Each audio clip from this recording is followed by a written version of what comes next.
Happy Tuesday, everybody. Welcome in. The On Texas Football live stream is jam-packed tonight, and we're excited that you're with us. We got a lot to do. We got news breaking on the Longhorn spring schedule. We know there will not be a spring game, but now there's actual football practice that's come out with a schedule to it. We've also got CJ Vogel live at the Indianapolis Scouting Combine, along with 14 Longhorns. News there today where Quinn Ewers is going to throw and is going to show his five-star arm talent to the nation on Saturday.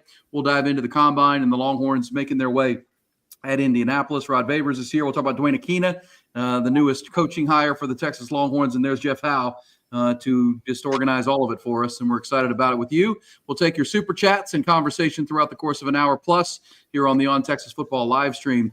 Guys, how we doing? CJ, you've made your way to Indy. This is your first trip to the combine. You got there today. Early impressions so far. I see your hotel room looking good. Ready to go. Yeah, I'm excited.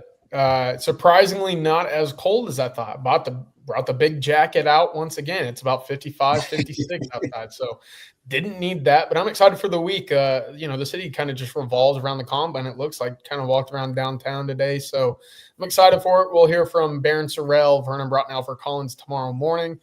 They will be on the field Thursday, and Aaron, you mentioned Quinn Ewers will be throwing this week as well. It just came out today that he was playing with I'll say partially torn oblique. That was a big conversation. How healthy was he this year? Well, we heard a little bit today as well about his health for the season. Also, that he's up to 215 pounds. So I'm excited for the full week ahead in Indianapolis. Again, 14 Longhorns out here this week. Program record, so we'll have it covered for you on TexasFootball.com and here on the YouTube channel. Yeah, having been to Indy, it's about a 5-block square radius any direction, and the center's around where the Pacers play, all the way to the Convention Center, Lucas Oil, and back around. And all of it's indoors, so if it were too cold for you there, CJ, you could stay in the tunnels or the over tunnels or whatever they call them. It's really pretty cool how they organize that. Keeps everybody together, and you'll see a lot. You'll see every head coach, all 32 GMs at some point while you're there, and everybody descends. And Rod Babers was there as a player or a farm animal, Rod. It's kind of like the cattle call. It's kind of the cattle call for players because it's a long process, right? It's 4 days. You show up and you got to do you got to sign up, then you got to do your medicals and team interviews, and they poke and prod you and all that, and then you don't get on the field till like 4 days later to do your on-field drills. I mean, it's a full deal. They weigh you and measure you and the whole thing. You're like a piece of cattle while you're there for a week. Yeah, and it's intentional, by the way, to do all that physical testing at the end. That's their fourth quarter. They want to see if you can, after the mental, kind of mental challenges and all the different, I'm sure, annoying medical tests, and then the interviews where they're obviously drilling you about everything in your career and your life and off the field. They want to see now, can you physically still go out there and focus? Are you one of those dudes? Because that's what the NFL ultimately is all about. The guys who can, be able to, focus and crystallize their focus at the right time and be a professional when they need to and perform on the field under pressure. And that's what the combine's all about. It's just it's a pressure cooker. And the guys that perform well, it increases your draft stock, no doubt about it. It doesn't always, all that stuff doesn't translate to on-field success, but it definitely increases your draft stock when you can perform on that stage in that pressure cooker. And that's what it's about, performing at a high level there. A lot of that stuff ain't football related, but it does help you identify elite traits within athletic profiles so that you can draft what you want. Like, I want speed. I want this. I need a pass rusher. I need I need more, size in the interior D line. I need whatever you need or whatever you covet. I covet BGO. I covet this. You can find it. And that's what all those drills are built on, so they can find those specific traits they covet in athletes. Yeah, I like the way you put that, Rod, because the guys who will go to Thursday will be the first on-field televised television show drills, and that would be the defensive line guys. So Barron Sorrells, Broughton, and Collins, linebackers, which Texas has none. They got their Monday. They won't hit the field till Thursday. Then Friday will be, DBs, which will be Makuba and Jade, and tight ends are there too on Tuesday. So they go Friday, and that's Gunnar Helm, and a great tight end crop. And then Saturday, it's Quinn with the quarterbacks along with the running backs and receivers who showed up Wednesday, and then offensive linemen on Sunday. So 4 days of television show. But Jeff Howe, the The thing about Quinn Ewers with, as Raja said, the pressure cooker after the week of medicals, which will be big for him, based on the reports today about the oblique injury and how serious it was. He's they're going to want to check him out, and then the team interviews and the word that he was working with Mike McCarthy, the former Cowboys coach, in preparation for this. He'll hit the field, and to Rod's point, the pressure cooker of throwing in that environment at Lucas Oil on Saturday. Yeah, look. Everybody's going to work with an former NFL coach. There's all kinds of quarterback guys you can get with to help you get through board work. So I guess props to him. Mike McCarthy, even though he admitted that he didn't do as much work in the barn while between his stints with the Cowboys as he was supposed to. But here's my thing with two things about Quinn. One, CJ, we talked about this, not this last Longhorn Weekly we did, but the week before, about Quinn at the Combine. This should be a setting where he thrives. If he's healthy, if everything's good, everything checks out, and he's ready to throw. You're talking about just Quinn Ewers throwing routes on air. There aren't many quarterbacks in this draft. As a matter of fact, I would say there probably isn't a quarterback in this draft that can make it look as good as he can. I don't think Shedeur Sanders can. I don't think Cam Ward can. I'm talking about just routes on air, that part of it. The other thing is, and this is kind of getting a little more granular with Quinn, he worked out with Jeff Christensen. And I kind of wish he would pick a different quarterbacks coach, because Jeff Christensen, Patrick Mahomes guy, and I just feel like there's still a lot of mechanical things that Quinn needs to get cleaned up. So I wish he would work with a quarterback guy that everybody wants to make the off-platform throws and do the things Mahomes can. There's only one Patrick Mahomes. I haven't seen a Patrick Mahomes before him. We probably won't see one after him. So I don't know. That's just me, though. That's not a knock on Jeff Christensen. I would just rather see Quinn clean up some things mechanically. But if he's healthy, he could come out of the Combine looking the best after you get past Cam Ward and Shedeur Sanders. It's totally up for grabs as far as QB3, whether it's Quinn, whether it's Jackson Dart. There's going to be a team or two that falls in love with Jalen Milroe. QB3 is there for the taking. So I think Quinn could be that guy coming out of the Combine. And Rod, it was interesting, and I respect Matt Miller a lot, and I know Matt's got a report where he's got a report, but yeah, I heard that. It's not a shocker that he's thrown at the Combine. Like, I'm with what Jerry said this morning on Coffee and Football. Quinn has to throw at the Combine. His stock isn't at the point where he can skip the Combine and just throw at pro day. Like, based on the way his junior season ended at Texas, he's got to do everything he can to try to put his best foot forward. Yeah, I totally agree with you. If you look at kind of where the mocks are trending for Quinn, I mean, you're talking about a guy that's trending toward, late second round, even in the third round for some folks in terms of mock draft. So I'm with you. I don't think he has that luxury. And it's going to be it's not a controlled environment. All right. So he'll get a lot of respect. You're going to be throwing to different receivers in different things. So it'll be interesting to see how he performs. I'm with you guys. I think on air in shorts, he's going to be spectacular because he can make a lot of throws just look effortless. But for Quinn, I'm with you. I think he's got to do everything in his power to try to increase his draft stock and be accessible to scouts and everybody at this time in terms of his personality, in terms of throwing as much and interviews. Yeah, he's not where he was. His draft stock was right after that Michigan game. Right after that Michigan game, because like I said, I'm a mock slut. I'll look at anybody's mock draft. I really will. I'll just you come up with a mock draft, I'll check it out. You know what I mean? But his mock draft status at that time, that was probably the height of it, if I can recall. Right after the Michigan game, I mean, it was like, all right, first round. He's a first round guy. He's got that kind of talent, and then from then on, I think it's going from first to second, and now probably having a third round pick. So I'm with you. I don't know even where that came from. Yeah, the Quinn that was, say right after the Michigan game, that Quinn that was being mocked and projected, yeah, that was a guy that was late first round. This Quinn, after we've seen some of the flaws and the injuries now adding up, and that's something too that's going to come back to haunt him in his draft process, guys. He hasn't been able to stay healthy an entire football season.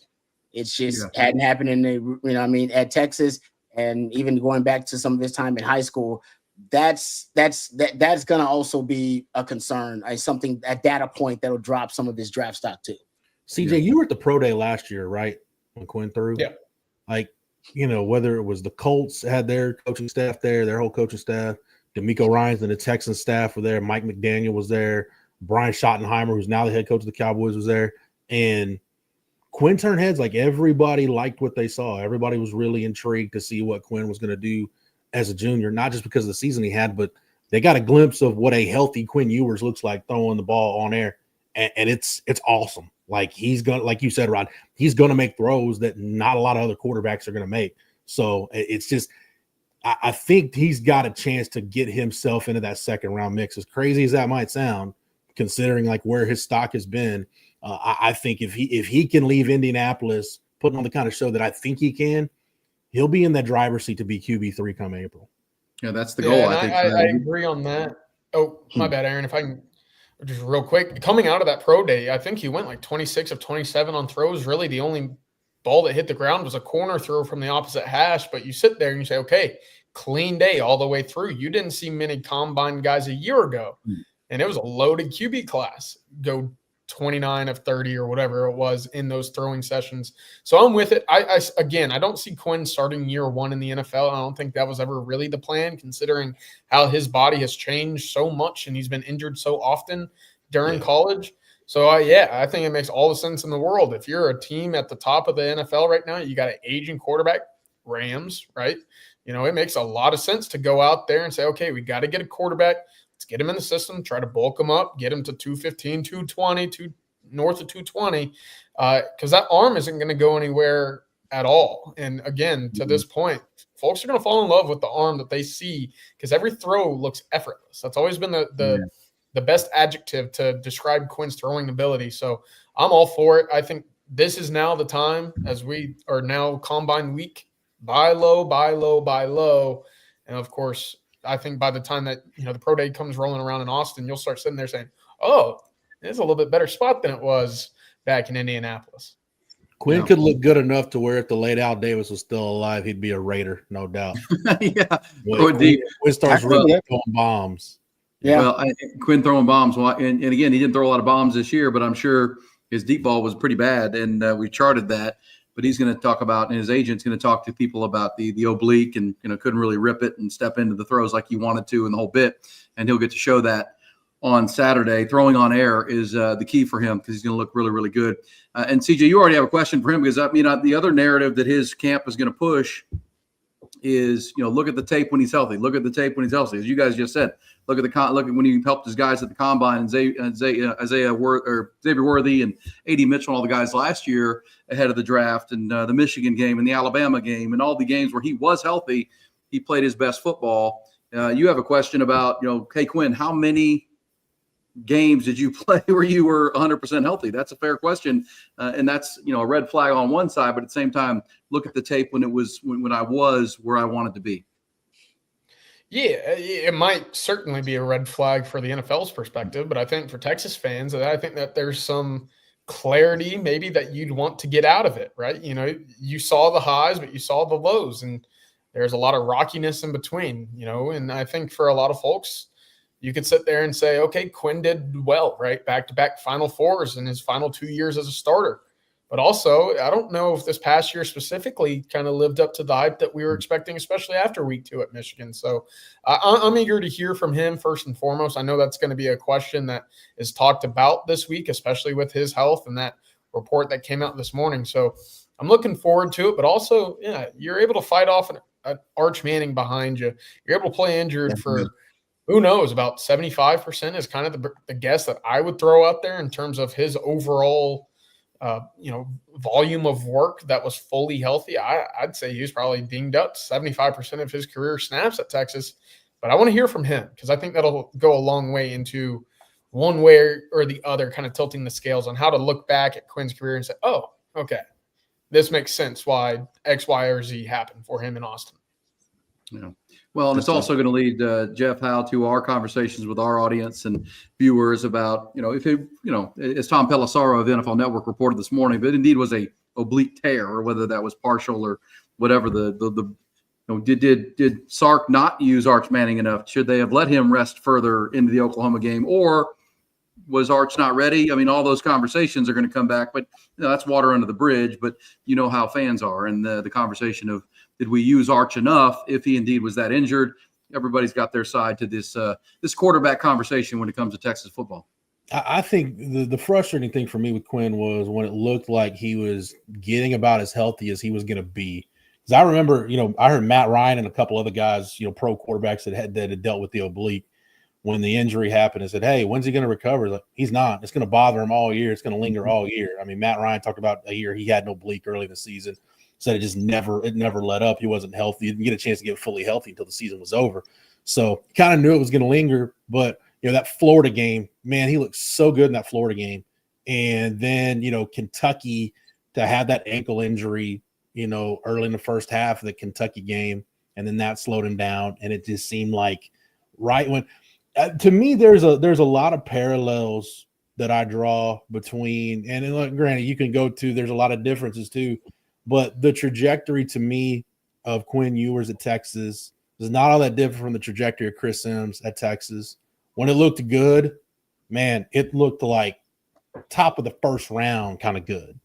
But it just when it seemed like they were ready to break through that window, that ceiling of from being a good quarterback to being the elite, the true upper crest of college football quarterbacks, something happened. For Chris Sims, it was just the big game performances. For Quinn, it was just his health. Right when it seemed like he was getting ready to make that jump, his body let him down. So, but hey, Chris Sims went in the third round, took a team to the playoffs, almost killed himself for that knucklehead John Gruden. But down the field. Yeah. Yeah. And I think both of those guys too, the one thing I think those two guys have in common, and Rod, you can attest to this with Sims. I've never heard anybody question Chris Sims' toughness. And to the point about him playing injured, I don't think anybody would question Quinn Ewers' toughness. Now, were there times where, to your point, Aaron, did Arch need to be used more? Were there times where Sark maybe needed to save Quinn from himself? Probably, in hindsight, yeah. But I think, and Rod, I don't know where you come out on this. I just think it goes back to if Quinn was healthy enough to play, Sark really wanted it to be Quinn's team because he knew the Arch thing was hanging out there. He had to make the move against Georgia because it got so bad. But I think if all things were equal, he wanted the 2024 Texas team to be Quinn Ewers' team. Yeah. I mean, it was, have a guy like Arch behind you. I mean, you gotta stay on the field if you're Quinn. I mean, you can't afford to miss time because truth is you may not get the reins back. I mean, and Sims knew that too. It's like, that's why Sims. I remember one game, he might have been a Nebraska game. His finger came out of the socket. Yeah. On the field, he ran to the sideline. He's like, put it back in. Just put it back in. I think might have called a timeout and just snapped it back in. He went back out there. He was Sims was a tough SOB. He almost died on the field, as you mentioned. So I don't think that's even a question. But getting back to Quinn, I think for Quinn, my big issue was, and it actually is kind of piggybacking on your point, what's his best 4-game stretch, like consecutive games? I just felt like even when he had like the game of his life at like the Alabama games or, Michigan games, it wasn't too far after that where either there was an injury or, and he didn't even get to 4 consecutive games or he had an off game. And we were like, oh man, how could the guy that did that against Alabama, make that kind of decision? And so that's what I wonder for Quinn. He just never had the stretch. Like that's what if he would have kind of built on, what we saw at Michigan, or like you said, what happened at Florida against Florida, you couldn't do that because of the injuries. And I never saw him have a stretch where he stayed on top of his game and was the best version of Quinn. I never saw like a 4-game stretch. What's the best 4-game stretch? Yeah, to your point, Rod, after that Alabama game where he was awesome in Tuscaloosa. He was awesome. He played at an elite level. He was god-awful the following week at home against Wyoming. Yeah, exactly. He was like, what? Yeah. The same guy. That's right. It does. And I'm looking at the numbers right now. Quinn against Wyoming, 11 of 21. That's completing 52.4%, 131 yards and 2 touchdowns. One of those, though, if you remember, it was like a 60-something yard, just a bubble screen to Xavier Worthy, and X just took it up the sideline and went. So most of that was yak yardage. Give me a minute, Rod. I'll find probably if you're looking for the best in his career, it's probably going to be Tech, State, Washington. Yeah, Iowa State, Tech, and even he wasn't great against Tech, but Iowa State, Tech, Yeah. Oklahoma State, and Washington at the end of 2023. That was good. That was a good stretch. You're right about that. 3 of those 4 games. That was really good, actually. Yeah. And he might not. That's probably his best 4-game stretch. You're right. And that was a Big 12 championship. Yeah. Okay. Well, and watching individual football games is a visceral experience for all fans, right? So we watch them along. So it's there's at the end of the day, there's the resume, which says a Big 12 championship, an MVP of the championship game, 2 Final Fours, another appearance the next year, another Final Four. A lot of great moments, but there's also the within each game, the oh damn Quinn moments, right? The oh damn Quinn, like what are we doing moments that everybody knows about. That's why those interviews will be important. That's why sitting with those teams and the whiteboard work and all that. We'll see. It's going to be fun to watch. But he's one of 13 other Longhorns that are there. But again, if you're looking for your TV schedule, it's Thursday on this Tuesday night live stream on Texas Football. Thursday is when the defensive line will hit the field, and that would be and do their work. That will be Vernon Broughton, Alfred Collins, and Barron Sorrell. Friday will be Gunnar Helm on tight ends, and then the 2 DBs, Andrew Makuba and Jedi Barron. Saturday, quarterbacks, running backs, wide receivers. So that's Quinn with the other quarterbacks, apples to apples comparison, along with Jaden Blue, Matthew Golden, Isaiah Bond. And then Sunday will be the 4 offensive linemen doing their work, and the big guys will be running. So those are your days. So it's Thursday, Friday, Saturday, Sunday in the afternoon into the evenings, and then they rerun it and all that bit. So on NFL Network is where you'll find that. Rod, before we get to some breaking news as far as the Texas spring schedule, and more from CJ from Indianapolis and Jeff Howe. Tell them about Andy Ludicky, one of our great Tuesday night partners every single week. Yes, of course. Thank you, Aaron. I appreciate that. And we appreciate Andy Ludicky and his team for being part of our team here at On Texas Football. If you're looking to diversify, you may be someone like me that has their hands in multiple different businesses. Well, Andy can help you diversify by finding you different businesses that will fit your time allotment and your financial goals. If you're stuck in the corporate rat race with 2 weeks PTO and no control over the money you can make or your schedule in general, just give Andy a call today and he'll take you through a process to help you find a business that will fit your skill sets and your financial goals. Franchise ownership isn't for everyone, but if you have a desire to take control of your financial destiny, give Andy a call today, 404-973-9901, or you can reach out to him via email at andy@myperfectfranchise.net. So thank you very much to Andy Ludicky and his team for being a part of our team here at On Texas Football, and reach out to him today if you're looking to diversify. We appreciate him and his support of On Texas Football. No question. Hey, do we have that graphic or can we talk about the Texas spring schedule? We know there is no spring game. I know Bobby talked to Chris Del Conte on Saturday here on the On Texas Football channel about the Fan Fest that's coming April 26th, weekend of, by the way, the NFL draft. And so by the time the Fan Fest starts on Saturday morning ahead of the Texas A&M baseball game that day on April 26th, we'll know which Longhorns went in the first round and the second or third round. Will be a true celebration of Texas football that day. But there's your spring practice schedule that is out. Sark has talked about the OTA mini camp kind of concept. So March 25th, after spring break, is when that will start with 2 practices that week into a scrimmage on that Saturday, and then back Sunday for then the following Tuesday and Thursday. And you see the schedule there with scrimmages planned. What do you guys, for our audience, Rod, you participated in these in the NFL, and CJ and Jeff, when you hear OTA, mini camp, what does that mean? How is that different than a practice? Well, usually mini camps, it wasn't all full contact, full pads for a lot of the mini camps. So mini camp basically was, from what I remember, mostly in shells, which was, you wear a helmet, and shoulder pads. Sometimes they have like these the kind of modified shoulder pads that are a little bit lighter. So they might have some of those. But I rarely, if ever, remember being in full pads in mini camps. Now, when they have the scrimmages, of course, they'll be full pads. So the first thing I think is they're going to kind of lighten up the load in terms of contact practices, and that's in the CBA of the NFL. They continue to each CBA that's negotiated, they have fewer and fewer padded practices and fewer practices where you can have a lot of contact. So I think that's kind of what comes to mind for me immediately. Hey, just Rob, can I ask you this? Because this whole spring conversation has been to lighten the load. why scrimmage at all? Why go into full contact if you're these coaches? Because look, that's been the whole thing. You have 16 games. You're only 45 days removed from playing your final game. You got to get back into summer conditioning where it's going to be 105 degrees, preserve the bodies. But, you talk about changing into these OTAs. Why even go full pads at all and not just use this as a full-on installation period with the new coaches and the staff? Great point. I agree with you. I think it's for the younger guys.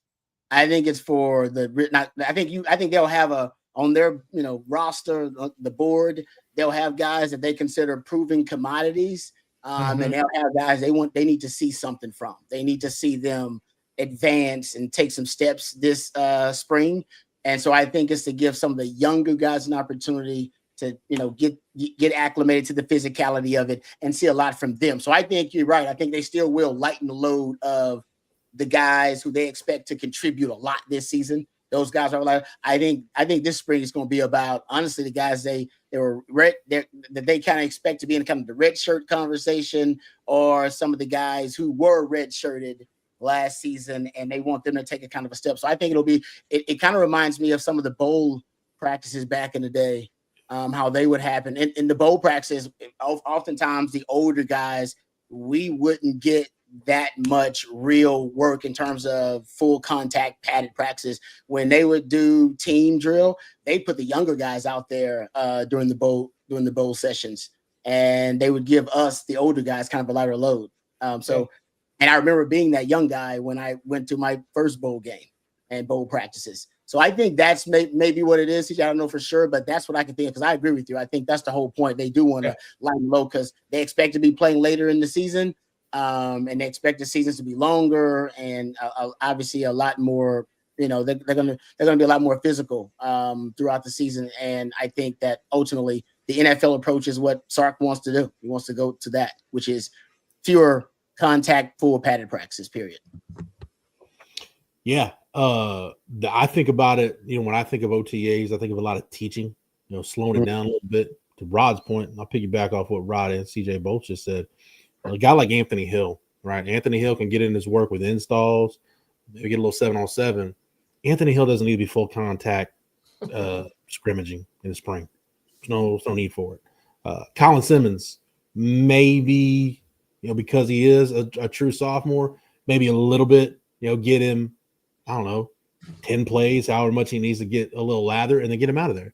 But Trey Wisner doesn't need to scrimmage after a season where he had a lot of usage. So I think your scrimmages, like I'm 100% with Rod. It'll be more about the young guys that need to get work. Your number 2 offensive line that's going to need some work, because you got to figure out, Kyle Flood's got to figure out pretty quick. And I think some of those guys, Malik Agbo, Jaden Chapman, Connor Stroh, some of those guys have been kind of waiting their turn.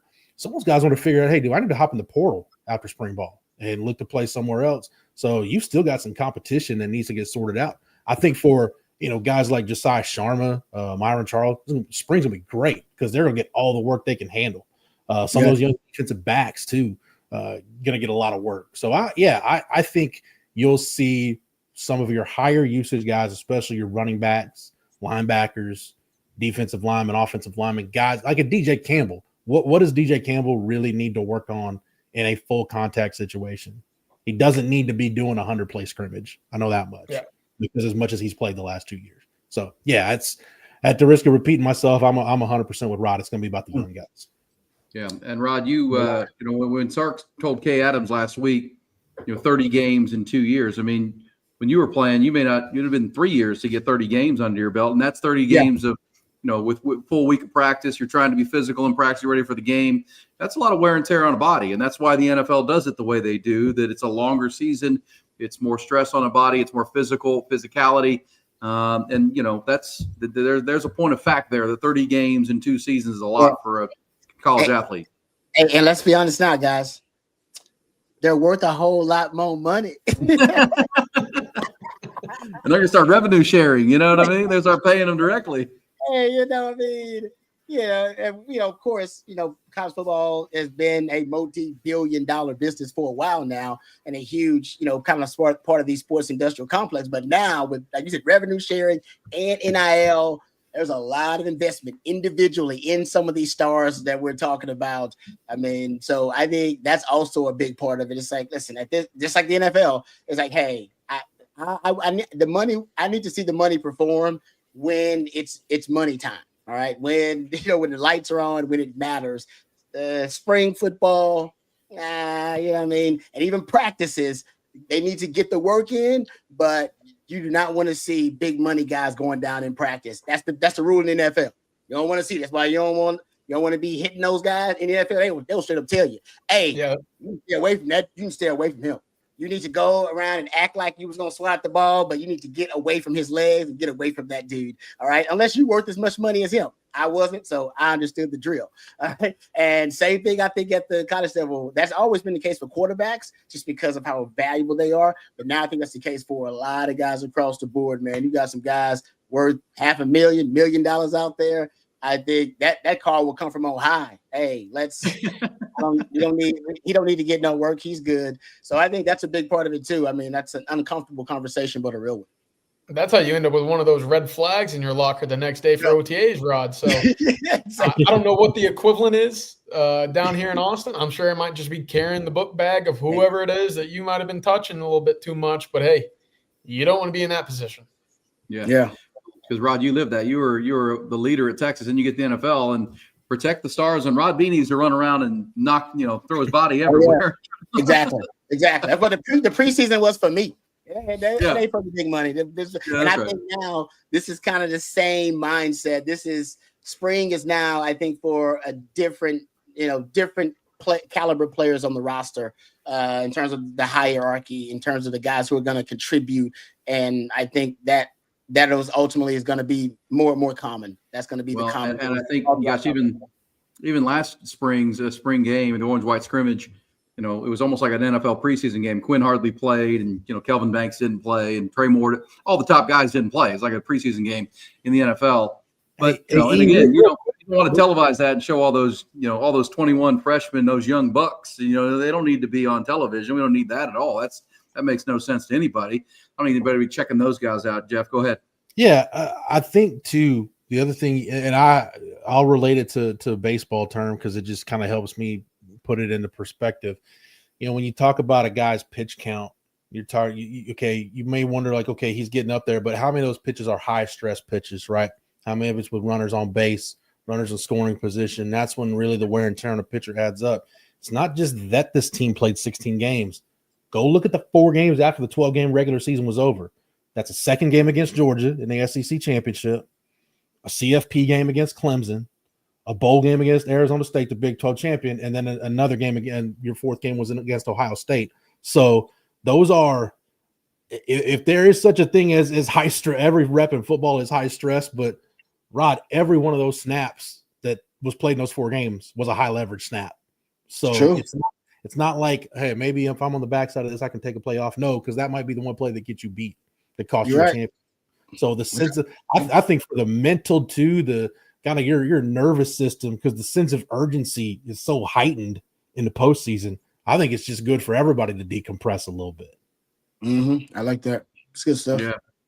Yeah. All right. Let me mention here at the bottom of our hour here tonight, we've got about 35 minutes in. We'll take your super chats. We'll take your thoughts. We're going to need Dwayne Aquina as the Longhorns have rounded out the coaching staff. And boy, this one came pretty quick. And we'll talk about how that all worked out. Certainly, Rod played for Dwayne Aquina, so we want to dive into that conversation here coming up. And some of the outside conversation about he's 68 years old. He's too old to be the hire. I want to get into that here coming up. Let me tell you about Allstate and our friend Mark Saunders. As we always say, it's about 8:30 and they're approaching 8 o'clock, I should say. We're 30 minutes in here. Put our head on the pillow tonight. Is all your stuff protected? I think that's the question Mark and his team want you to know. As we age and grow into our families, we accumulate things and toys and things that need to be protected. That's what Mark Saunders and his group are all about. 35 years they've been doing this with Allstate in Williamson County and Travis County, right here in Austin and Central Texas. Want to make sure everything is under one plan. Texas alum Mark Saunders is the one that's going to get you there. The only insurance agent you'll need for everything, your homes. And when I say homes, whether it's a home in your lake house or your second home or whatever it might be, your car, your boat, motorcycle, RV, ATV. If you're looking for someone local to the Austin Round Rock area, give the Texas Allstate agent Mark Saunders in his office a call tomorrow, 218-8571. Give them a shout and check them out. And again, ask yourself tonight as you go to sleep, are you in good hands? All your stuff with more than 35 years of experience, you will be with the Texas alum Mark Saunders. 512-218-8571. Plus, you can talk football, talk on Texas football, talk baseball. And with that in mind, CJ, can you give us a Texas baseball update? Because the Longhorns are playing over at UFC Dishwalk Field, their first midweek game of the year, playing the Incarnate Word Cardinals. What are we looking at? Yeah, these midweek games have kind of been a roller coaster in and of itself over the last couple of years. But right now, Texas leads Incarnate Word 1-0. They got a runner on first.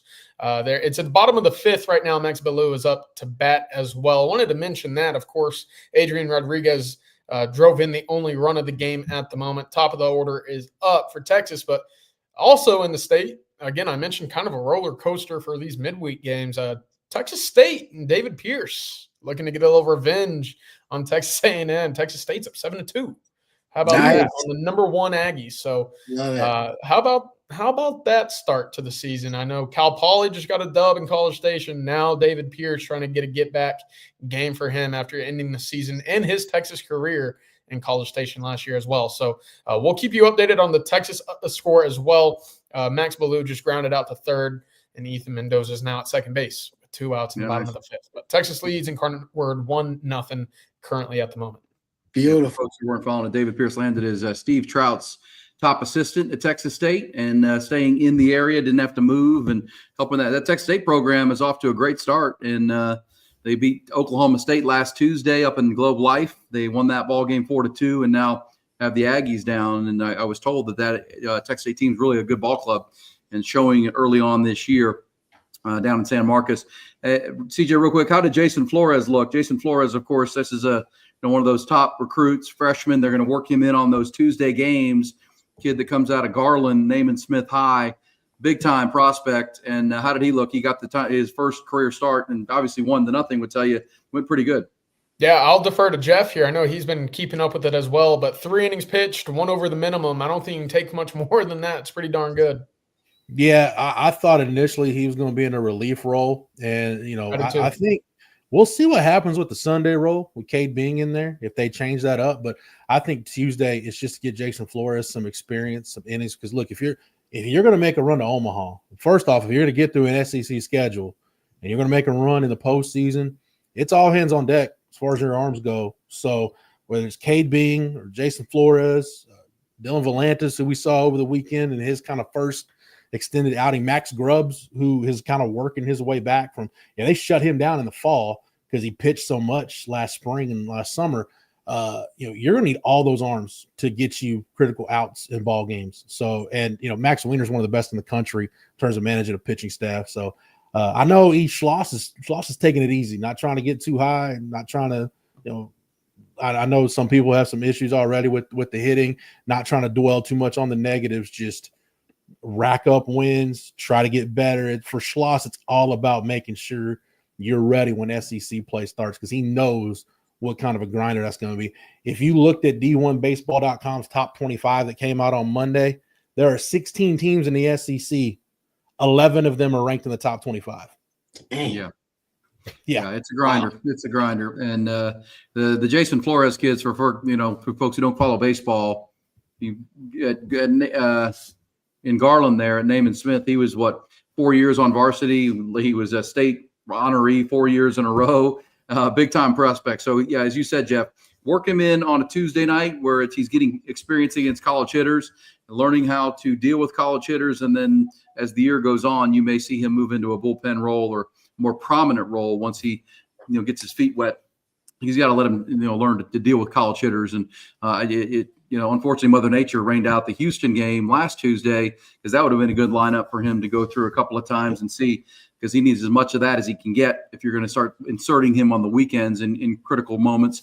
But he's got that kind of arm. He's high 90s guy, 96, 97 on the gun, and big time. That's the kind of guy that helps you for outs come those SEC series and beyond that, potentially for the Longhorn baseball team.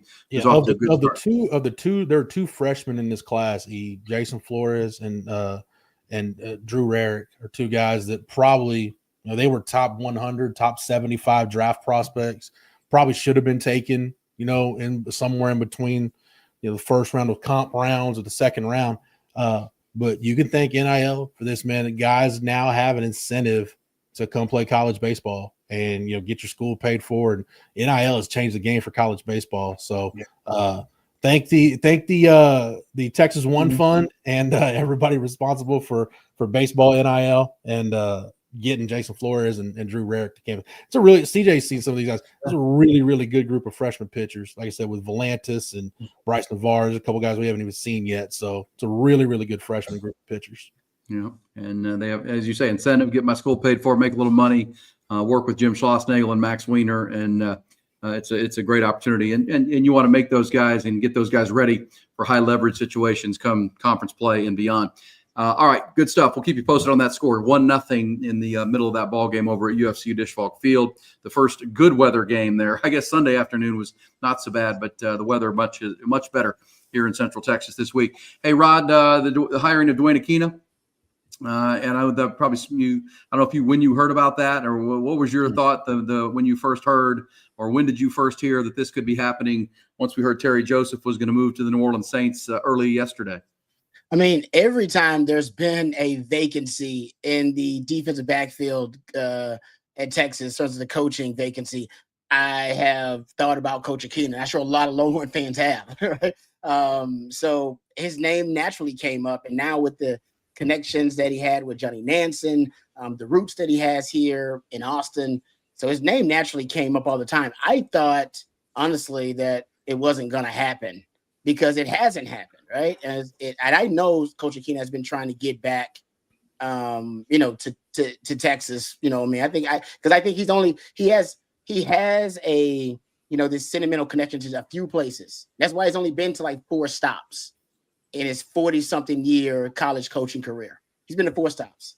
One of those places he has a sentimental connection with is Austin. So his name always naturally came up. But I didn't think, it was going to happen because I'd always wanted it to. And I thought, Sark's going to go for some kind of, because he's kind of a splash hire, in my opinion, too. And we had talked about how Sark has gone away from some of the splash hires.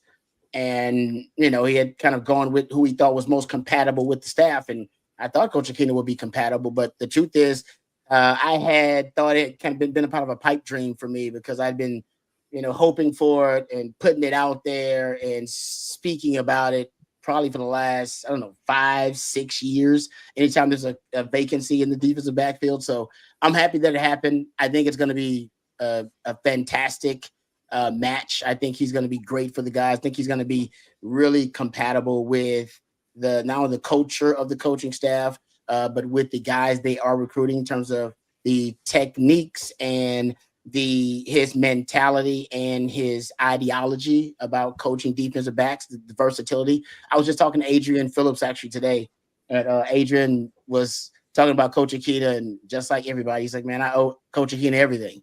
And he said the thing that he loved about Coach Aquina, and he said he coached me so much differently than he did some other guys in the room, and I knew exactly what he was talking about.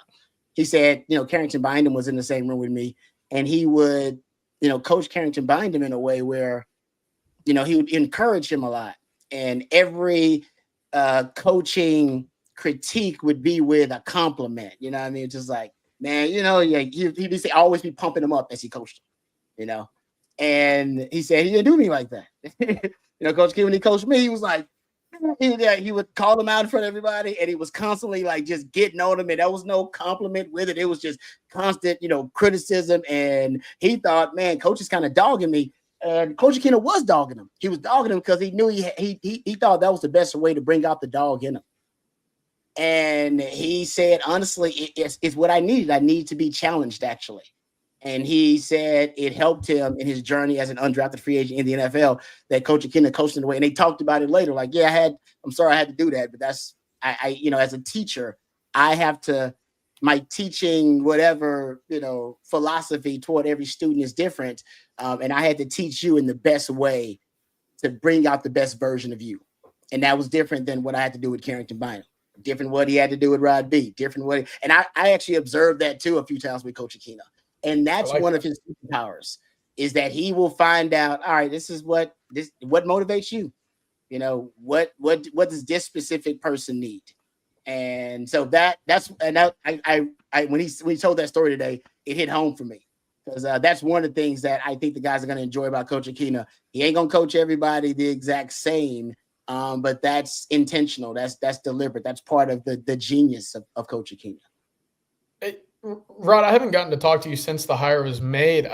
But I had an interesting conversation the other day, I guess yesterday, since this news is still pretty new. But the guys in the room right now who were recruited by Blake Gideon, who have only known Blake Gideon to be their coach, is there a little bit of I might not know Dwayne Aquina, but I now know that Dwayne Aquina taught Blake Gideon everything that he knew, everything that made him such a special player, and now coach. Okay, I know that learning curve of player to coach and coach to player takes some time, but this is one of those things where I feel like it's pretty easy to say, oh, this is like the godfather to the guy that I was considering my Jedi master at the time. Like it's pretty easy, I think, as a transition for the secondary room.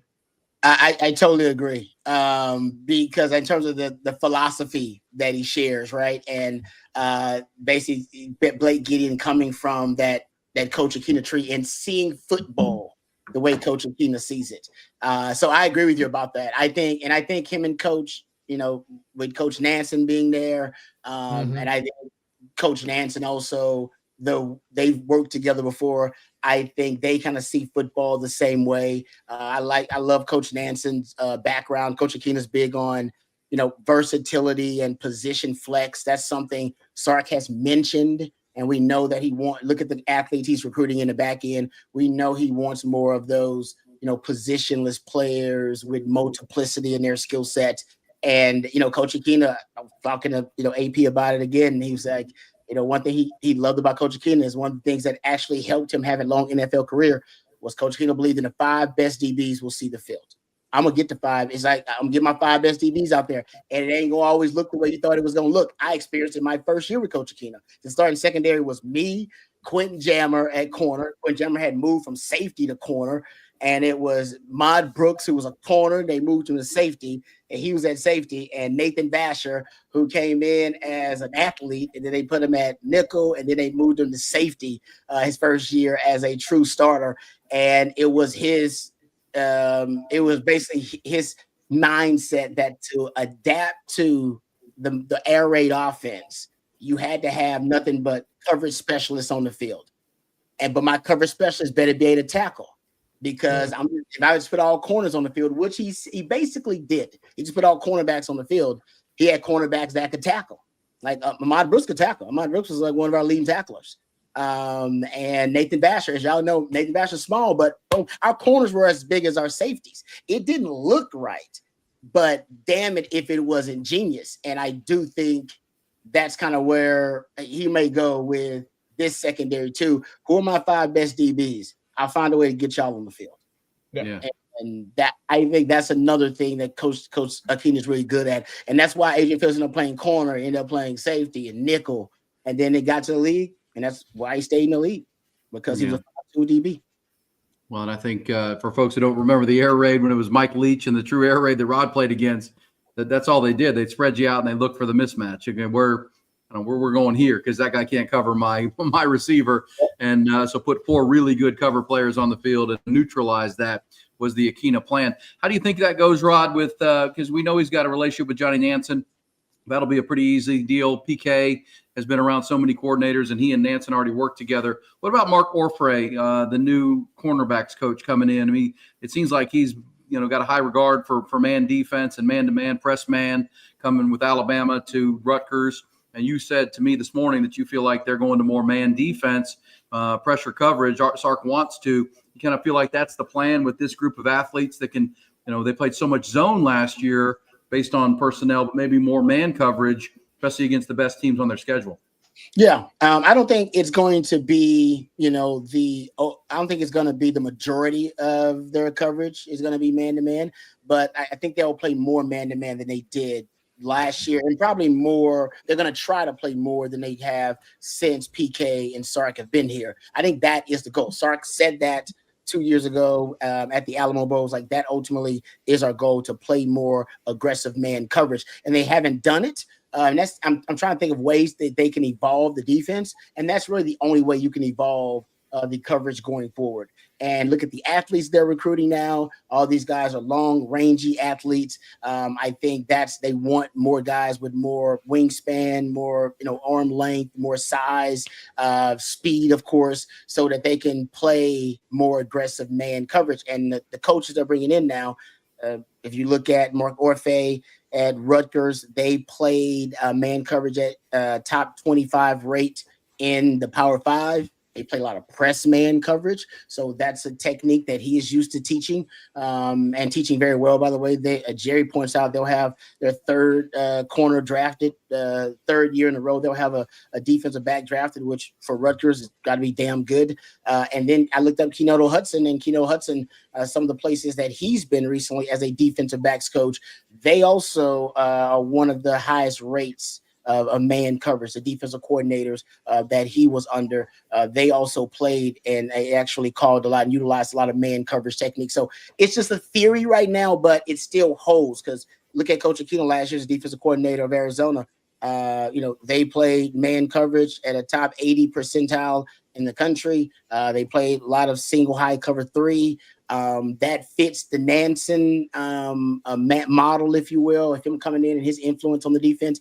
And it also, I think, fits where I think the defense is going. They're not going to be predominantly man coverage. They're not going to do that. But they just want to have, as a change-up to all the pattern match zone, they want to be able to play man principles. And when you got the kind of pass rushers Texas has now, you don't want to give quarterbacks easy outs. Like, hell no. You ain't giving you no easy out. You got to either block Colin Simmons, block Anthony Hill. You want to block Trey Moore on the outside. You want to block our game wreckers.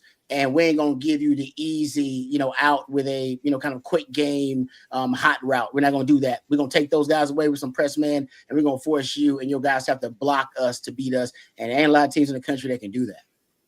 Yeah.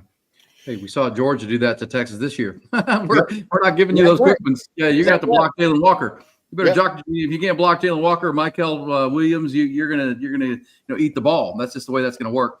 Hey, Jeff and CJ, what have we heard for our Tuesday night audience here, since we haven't been together since last Tuesday, on the new running backs coach hire and Chad Scott from West Virginia? Connection. It sounds like he builds connections, much like Tashard Choice did with his running backs. High regard from the players that played for him. What made Chad Scott from West Virginia the hire for Sark at that spot to replace Coach Choice? CJ's been following it more from the recruiting standpoint, but I like two main things. There's a couple things I like about Chad Scott. One, a young guy. I mean, he's only 43, but really experienced.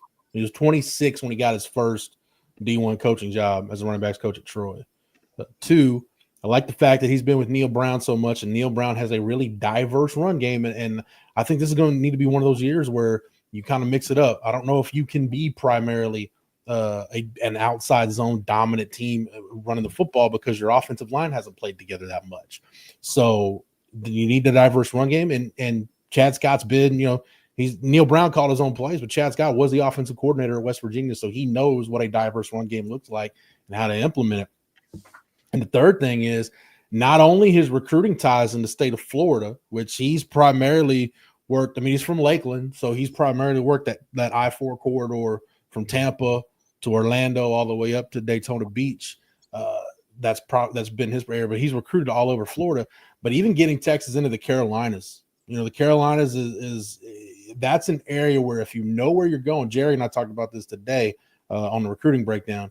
That's an area where if you know where you're going, you can find some really talented football players in the state of North Carolina, specifically, pretty much from that kind of Charlotte metro area all the way to the coast. You in some of those small towns, if you know where to go, you find some really good defensive linemen. A lot of big guys in there in that part of the country that can run. You think about prospects in South Carolina. That state's produced. We're talking about Jadeveon Clowney, AJ Green, Alshon Jeffries, a lot of really good players coming out of South Carolina. And then go on up to an area that I don't know if it's just my Michael Vick obsession or whatever, but DMV has always fascinated me for recruits. And I think that's an area where Chad Scott can help you get in. So CJ can get into specifics with recruiting, but he checks as many boxes as you possibly could have hoped your replacement for Tashard Choice would check. Yeah, totally. And on the recruiting trail, look, I'm kind of eyeing 3 guys right now. Obviously, the Xavier Crowell official visit is back on for June 6th. He tweeted that it was off after Deshaun Choice left for Detroit. Well, he soon then tweeted right after Friday night that was back on after a conversation with Chad Scott. He also got in contact with the nation's #1 running back out of Shamana Madonna, and that's big, right? Derek Cooper, that's a big time running back. That was one that Shashard Choice went down in January to go see.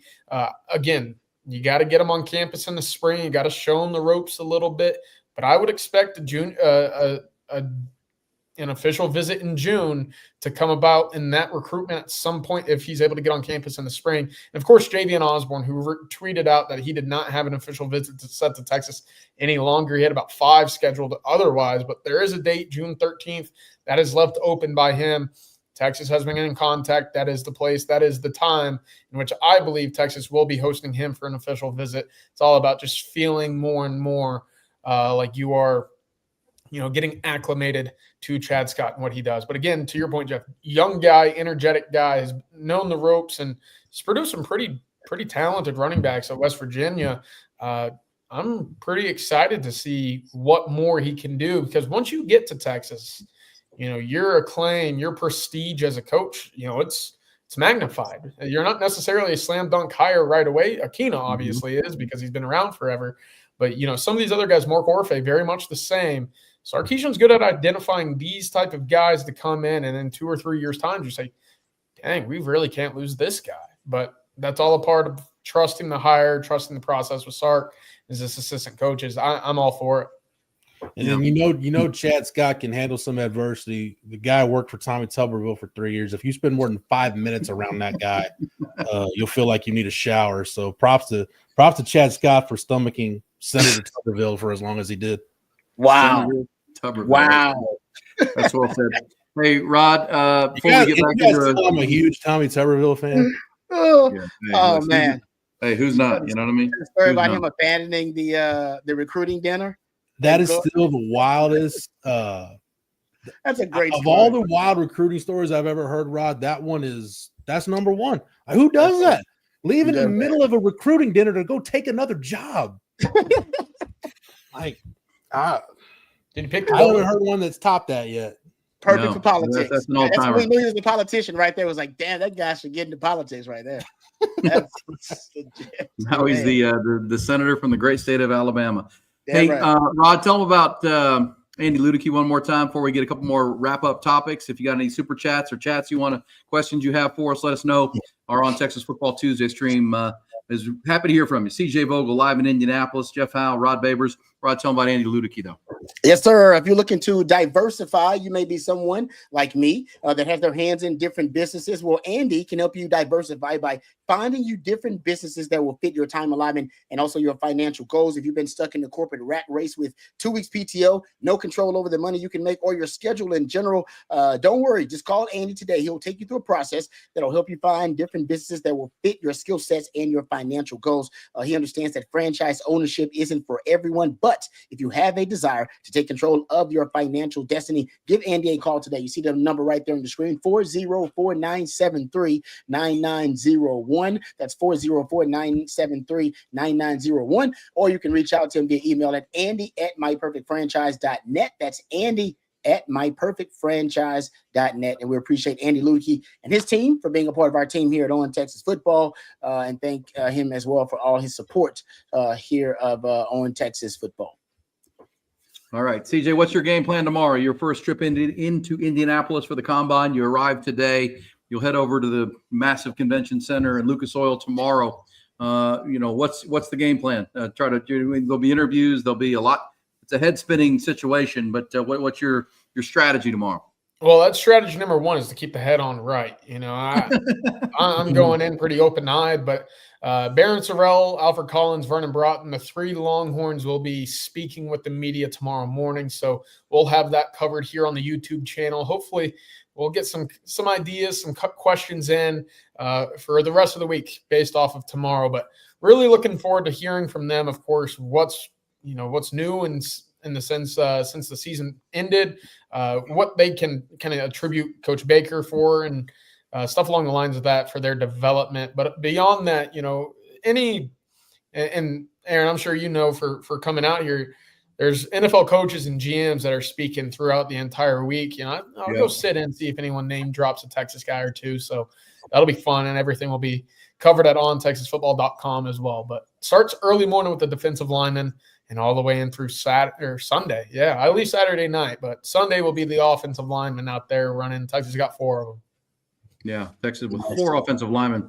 And Quinn, of course, as we talked about to start the hour, will be throwing on Saturday, but his interview windows, typically that would be Friday for him, or even tomorrow, or Thursday, I should say, for Quinn. And that will now attract a lot of attention based on the fact that he's going to throw and the injury conversation we've had.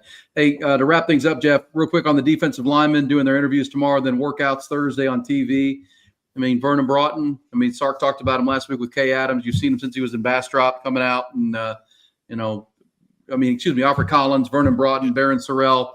What are your thoughts on those guys as they move forward into this draft process? I want to see how Alfred's going to test, because I honestly don't know. I'm expecting him to test really well, but I have no idea exactly what it's going to look like. So I'm excited for him. As far as the interview stuff, and CJ, I'm not telling you what to do while you're there, but take this for what it's worth. But I was hearing from guys that going on to the NFL, about the other guys in the room, and if they're really excited about somebody. I know for defensive tackles, it's pretty much just Alex January and Melvin Hills, but there's some guys in Barron Sorrell's room. I remember, when he was leaving Texas, I remember Charles Omenihu was just effusive in his praise about Joseph Osai. He's like, I'm telling you, it's like, this guy's gonna be great. He's gonna be a dog. He's gonna go to the league. You may not see it right now, but he's gonna be great. And Joseph Osai left Texas as an All-American. So some of those are easy to call, some not so easy. But yeah, I'm always anxious to hear about who the guys leaving thinks the next wave of guys will be. Yeah. Yep. Remember last year, a lot of them thought it was Jonte Cook. Yeah. Yeah, that's right. But no, I remember when Xavier Worthy started talking about Janae Barron, though. I actually remember that. And he basically was like, no, man, Janae Barron is taking his game to a level. That dude's going to be the best DB in the country. He was pretty adamant. I remember him saying that, no, he's going to win the Thorpe. And I was like, man, it's pretty wild to say that. And I wouldn't win the Thorpe. But I think it does show you that Jonte Cook, that's the mystery of him. He was balling out in practice because the guys kept talking about him. They kept talking oh, man, he's going to be good. Watch him. And it's like, what the hell happened? Anyway, I'm sorry to bring that up. Apologize. Move on. No, that's right. Hey, kid's got to find his way and, grow up a little bit, I think, would be the way to put that with Jonte, and we hope the best for him for sure. Hey, E, before we close it out, since it is Combine Week, Rod, I hope I'm not out of pocket asking this, but no, you want to reiterate you told me this years ago, and it's almost like Senator Tuberville at dinner, leaving to take a job. I can't believe that actually happened. The not just that the Minnesota Vikings asked you the question that they asked you, but the way they asked it. You can't ask guys at the combine questions like that anymore, can you? No, you can't ask guys. They asked me. I won't even say what teams because back then you could ask all kind of crazy stuff. Now they actually have some decorum. But I was asked when the last time I smoked weed because a lot of guys at Texas had the reputation, Ricky and some other guys, reputation that we like to party. So they got asked by marijuana a lot. The NFL guys assume the guys at Texas smoke a lot of marijuana. I'll just throw that out there. And I was also asked the last time I wore women's underwear, the last time you wore them, as if you do it on a regular basis. I didn't get that one. That was weird. Yeah, that was very strange. Then they ask you questions. I think that it's always about trying to figure out your psychopathy. They ask you about, weird stuff about murder and other things. It's weird, man. I think they're trying to figure out how comfortable you are with very, very kind of demented, sick things. I think, or maybe they like that. I have no idea. But it's a weird process. I think now it's a lot more civilized. I should say, if anything. I was catcalled. I'm sure they catcall you. They catcall you and heckle you. I'm like grown men from the stands. And like I said, maybe now because it's so much of a public spectacle, they don't do that kind of stuff. But they would be catcalling and heckling guys. They'd be looking at guys in their tights, talking about how high his booty was and how big his thighs are. And man, look at them pecs. and then they'd be, and then they'd heckle. I got heckled because I actually left the field because I had an injury, and they heckled me saying I wouldn't come back because I wasn't tough enough. I mean, it's a weird, surreal interview, and strange. It's strange things happen at the combine, man. Everybody's got strange stories from the combine. Every person, yeah. There was 100%. The women's underwear one, and then I can't remember which team you said it was, but somebody was like mad at you because of your height, because Texas listed you at something. That was Minnesota. Minnesota thought I was they were mad. I thought I should be taller. They were like, they walked in and they was upset with me. They were like, you lied and said you 5'11". I was like, no, Mac Brown or John Bianca lied and said I was 5'11". I do not put the program. I don't know what they put in the media guide. I have no idea. But then they end up talking, saying like I'm 5'8" 3/4 is what I measured out at, which is a little bit disappointing. But yeah, it had me. They NFL scouts thought I was 5'11", and I guess on the field maybe I played bigger. Who knows? I mean, and then they had me. I remember the Falcons were upset because they thought I lied to them about a play, the pick 6 against Oklahoma. They swear I was in zone coverage. Now, I wasn't in zone coverage. I was in man coverage. We just had a tango call. So we ended up zoning up the man principles. We just zoned up that bunch formation, and they thought I was like making it. I was like, no, man, we're sophisticated. We made checks and audibles. I mean, like I said, it was a very strange time. It was a very strange time in my life, but I had a ball. I had fun. I had a lot of fun. Yeah. That's funny. Well, and again, I would say this as someone who, and Jeff, you do too, and CJ, you covered the media side of it. Texas for a long time, I think it's loosened up with NIL, but they used to protect these guys, so you couldn't really talk to them ever. So when they would get to the comment, that's the first time that they've got to deal with the public spectacle and they're not in the bubble and bubble wrap with John Bianco and everybody, making sure nobody asks them real, gives them real world conversation sometimes. And I think that's part of it from the NFL part. But I do think it's tamed, and we'll see how this goes. 14 Longhorns making their way to the combine. It is the 25th of February. That means 1 month from today is when the Longhorns will have their first practice. We talked about that. March 25th will be that first OTA / workout, however that's going to go. We do have one super chat. Matthew has let me know. Rod, where did you get your hat? Hook 'em. Oh, yeah, man. I got this hat at Academy. It was a couple of years ago. I liked it so much, I bought like 4 of them. I have one left with like the tag. I gave one to my man Nick Shuley that I do Third Longhorn with, and I think I gave one to somebody else as a gift, but I hadn't seen them anywhere else.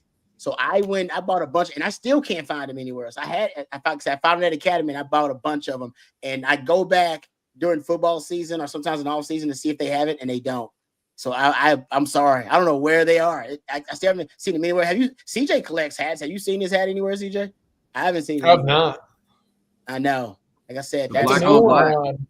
It's clean. Black on black. It's one of my favorites. Yeah. All right, guys. Well, thank you for that super chat. That's very kind.